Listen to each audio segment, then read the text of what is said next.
Meeting the Lion of Judah, Haile Selassie. It was a bleak autumn morning in London. I had just gotten out of my routine meditation when all of a sudden some friends of my host visited. They were very excited and told us that His Majesty, the Emperor of Ethiopia, had heard of my experiential yoga teaching and had expressed a desire to see me, a yogi from India. Haile Selassie, thrice great, from the house of Sheba, was also called the conquering Lion of Judah, the same title held by King David in the Bible. Selassie was 225th in descent from the line of King Solomon. Soon we were driving along in my disciples' Austin, Cambridge. Our guides, who had established contacts with the House of Ethiopia, were very happy to be party to this great meeting. I was told to keep this meeting a secret because His Majesty was a guest of the royal family of England, and for all practical purposes, to the African and Rastafarian religious communities, he was thought to have left his bodily abode in 1975. However, this was untrue, as I recall meeting with him 7 years later in 1982.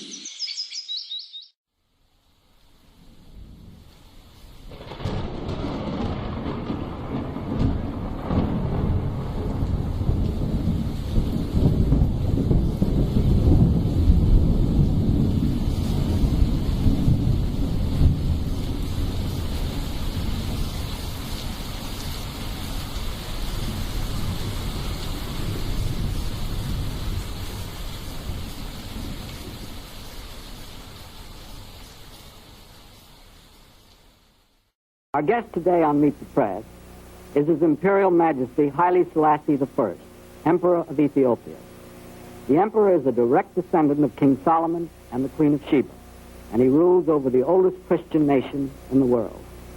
During his reign of more than 30 years, he has been a strong advocate of collective security. His troops served with the United Nations in Korea and the Congo, and he has been in the forefront of the movement for African unity. The Emperor played a leading role in the recent conference of independent African states.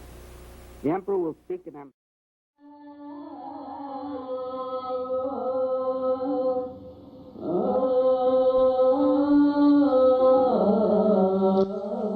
Abyssinia, Ethiopia, the ancient country of Kush, also referred to as Kish. The Horn of Africa, anthropologically considered as the oldest country known to mankind. The oldest fossils of human beings have been found in Ethiopia. The Ignish, also referred to as Lucy, 3.2 million years old. Kadenumu, 5.7 million years old. Ethiopia, the oldest known country mentioned in the Bible, the first country that is a country referred to and recognized as a country today. Genesis chapter 2, verse 13, clearly speaks of this river that encompassed the whole land of Ethiopia. The river is referred to as the Gihon. The Gihon is the river Nile. The river Nile encompasses Ethiopia and flows out of the highlands of Ethiopia, according to the ancient papyri. The river Nile flows from the land where the god Hapi dwells. The river Nile is perfectly aligned with the Milky Way, the very same galaxy that we live in.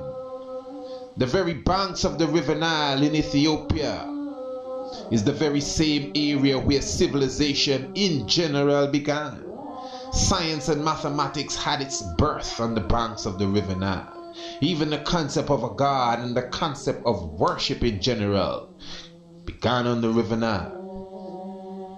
In the book The Destruction of the Black Civilization, written by Chancellor Williams, it specifically shows us that Kemet, which is referred to as Egypt today, is the first daughter of Ethiopia.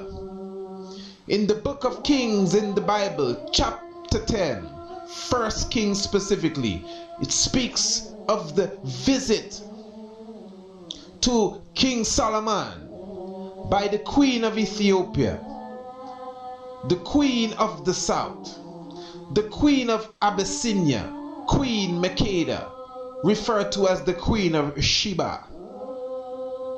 But the Bible does not go in depth as it relates to this visit.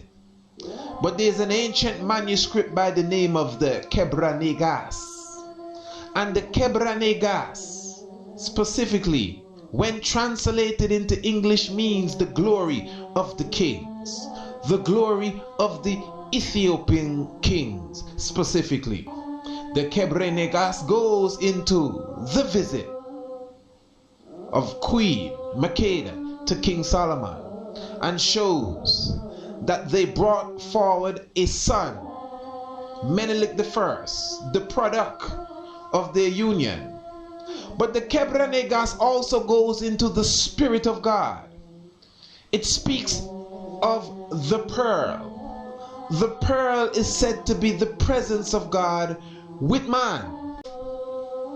This pearl or this Spirit of God shall travel through a specific people and through a specific family lineage, a specific bloodline, until it comes to a specific human being.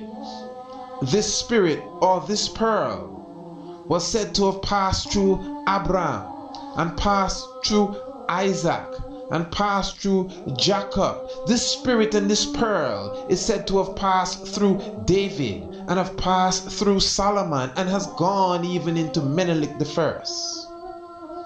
Menelik I took this pearl.